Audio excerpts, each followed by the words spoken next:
What if you had a simple, proven, and repeatable 3-step framework to know exactly what to say in your videos to convert cold strangers into paying clients? Starting to create any kind of video for your coaching or consulting business can seem intimidating at first, but I'm going to show you exactly what to say every time to make sure that your videos are actually generating sales.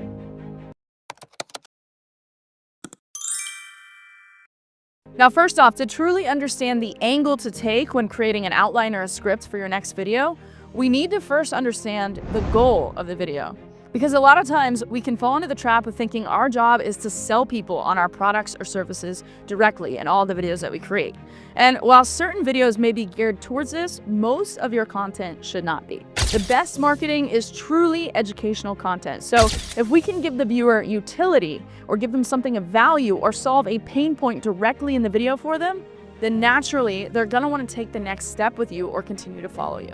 In fact, if you look at some of the heavy hitters in the space like Alex Hormozi, Ravi Abuvala, and more, you'll notice that they give away a lot of valuable content for free.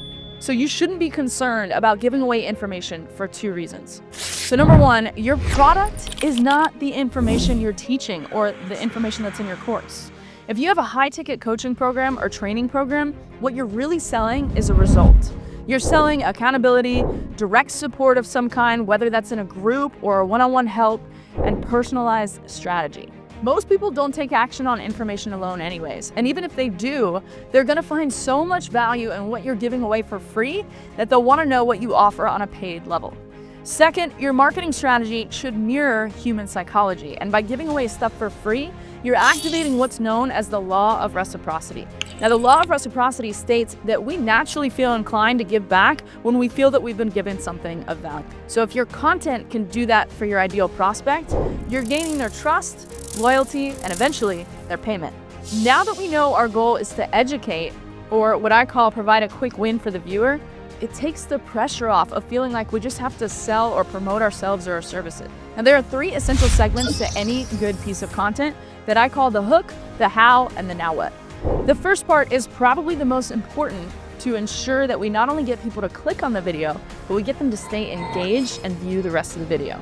This is your hook, or the first few seconds of your video. Speaking of getting people to engage, if you could do me a huge favor right now and hit the like button and subscribe, it lets me know to create more content just like this for you. So just like good copywriting, each line is essentially there to get the reader's permission to go on to the next line. The opening 5 seconds or so of your video is gaining the viewer's permission to move on to the next part of the video.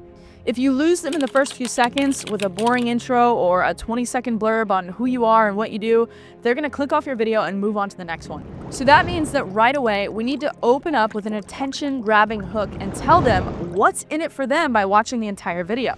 What is the thing that they want that they can gain by the end of the video?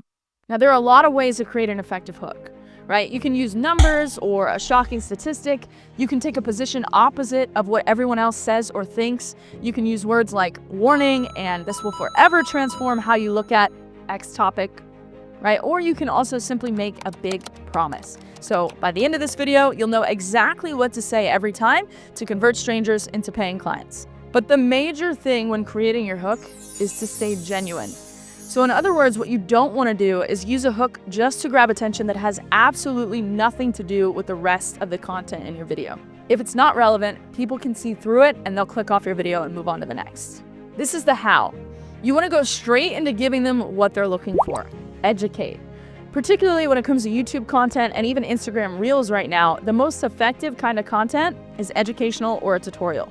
And in fact, while over 80% of internet users are on YouTube, so practically everybody, over 60% of those users report watching a tutorial or a how-to video in the last week. So educational content works. And don't be afraid to go deep on the topics. When it comes to platforms like YouTube or even podcasts, your longer form content that actually teaches and gives value is going to be one of the best assets you can create for your business. Now, you can also focus on short form content on other platforms or even take pieces of your long form content to repurpose later.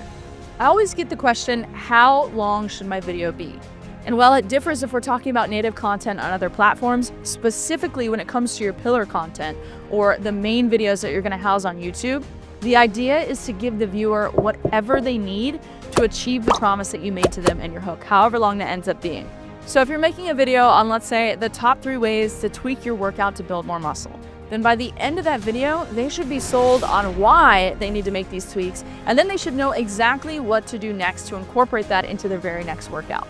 Now, when possible, you can split up the middle part of your video into numbered steps, lists, or tips. This is also a great place to tell a story that breaks a limiting belief or talk about a time that you helped a client get the result you're talking about in the video. If you're walking through a step-by-step of how to use a software or something similar, screen sharing as you're walking through it is also very effective. Now, at the end of this section, feel free to give a quick 10-second recap of what you covered as you transition into the last part. The third and final segment is the now what, also known as your call to action. What do you want this person to do next?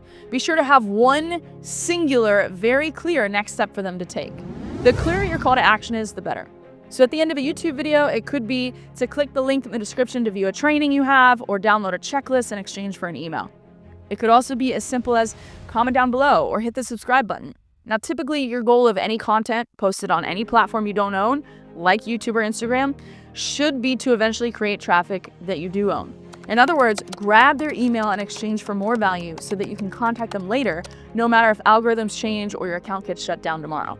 So there you have it, the framework you need to easily script out or outline any piece of content to make sure that it actually converts.